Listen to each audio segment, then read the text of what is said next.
Welcome to Penrose Learning, where we make understanding easy. In this video, I will show how to make Natasha's Kitchen brownies. Preheat oven to 350 degrees F and line an 8-inch pan with parchment paper. Melt butter and chocolate together gently until smooth, then whisk in sugar and eggs. Fold in dry ingredients until just combined to avoid overmixing. Pour batter into the pan and bake until for the best texture.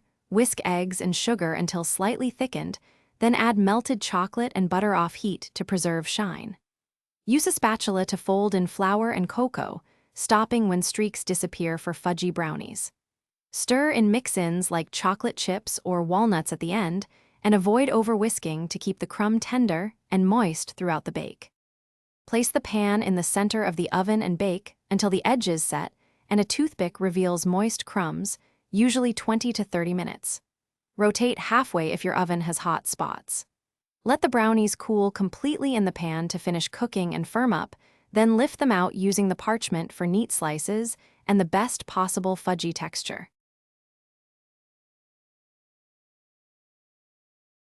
Thanks for watching. If this was helpful, leave a like and consider subscribing. See you next time.